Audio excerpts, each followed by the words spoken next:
Okay, so Martin Miller is asking, what is the best organic strategies? So this is a really simple question, guys, but it's one that requires a bit of a complex answer. So everybody seems to get mixed up the difference between organic and paid. Should we run organic traffic? Should we run paid traffic? When should we do it? There's so many questions. So this is obviously relative to each industry that you're in, whether you're in the product industry or the consulting or coaching or whatever industry. I'm going to assume this question, based on where this is from, what group it's from, is in the coaching and consulting space. Us as coaches, okay? Health coaches, fitness coaches. So, first of all, let's just get this straight. You got to start organic first. You don't have to, but it's recommended, highly recommended. The reason being is because paid traffic, I want you to understand what paid traffic is first. Paid traffic is basically organic, but with money put on top of it. It's no different, it's the exact same thing, but all you've done is you've just put more people in front of that offer.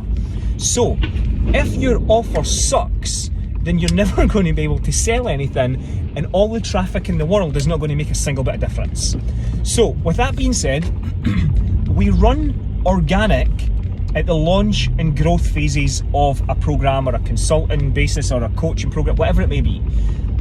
Organic starts at launch and growth. Paid comes in at growth stroke scale. So we start to scale it by throwing more traffic to it when we've validated the offer and we know that it works. So we're looking at our avatar. Who's our avatar? We have it dialed in. We create our irresistible offer. Now we validate the irresistible offer. Now we look for other people in the market that are selling it, where they're selling it. We go get the traffic, and then we direct more people to it in traffic, paid traffic. So in terms of organic, I see a lot of people doing this wrong. So I want you to think, I'm just going to talk about Facebook for the time being. We've got all these other social platforms that we can use, but I'm just going to talk about Facebook. Facebook gives us real estate on terms of a profile and a page.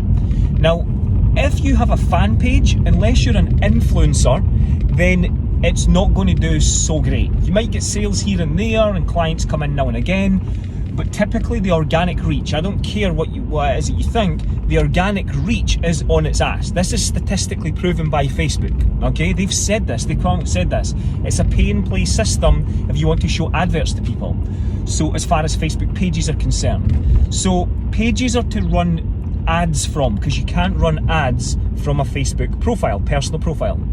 So now the personal profile has now come back to be the main thing, the main shop front for your organic traffic. So with your Facebook profile, Facebook give you certain amounts of real estate, okay?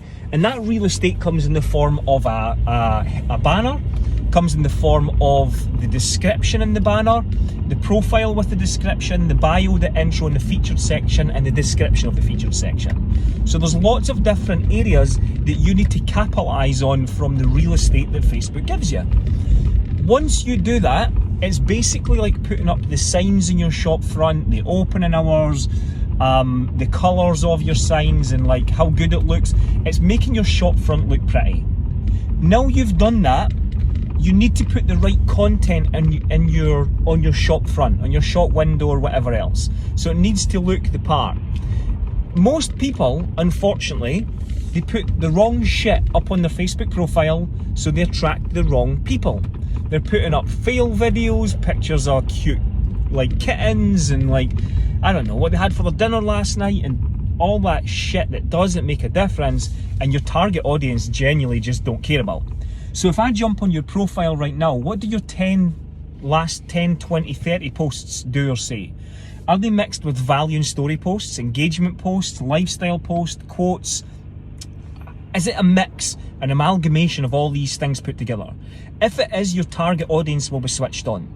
If it's not, your target audience will be turned off. That makes sense?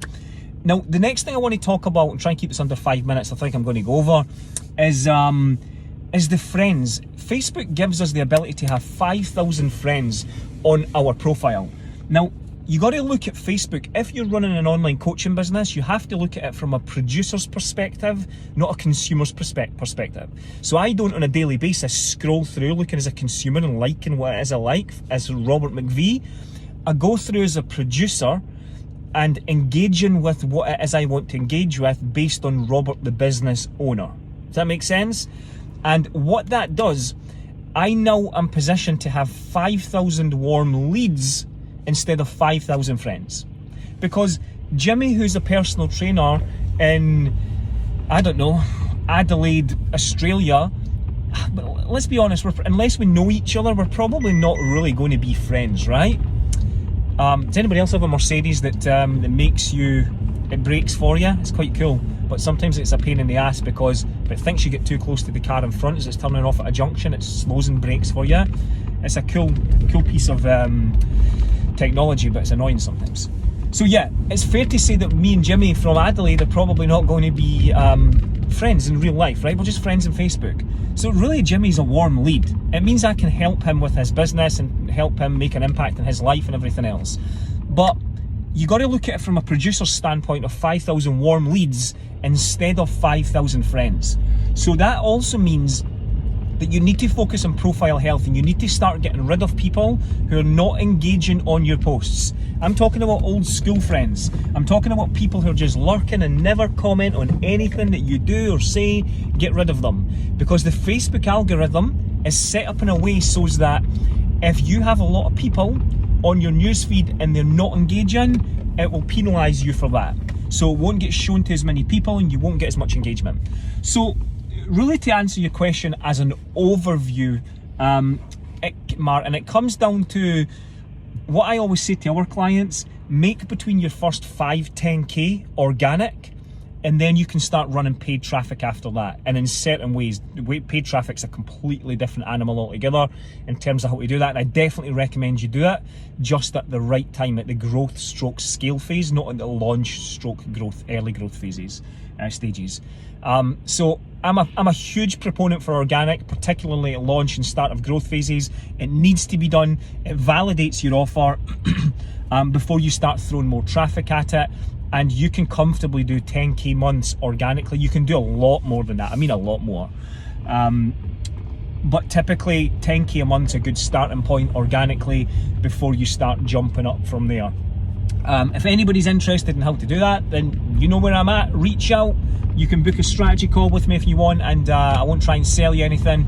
You can ask me questions. I can tell you where the holes are in your business, how it is that you need to move forward with it. It's more simple than you think, but unfortunately as human beings we like to complicate things. But that's pretty much my 5-ish, 7-8 minutes overview of how to run organic traffic. If anybody wants to ask me any questions, then feel free to ask away and I will do a video on them, and I will send the video to you privately and also update it into the group. Okay guys, have a fantastic day and I will see you soon.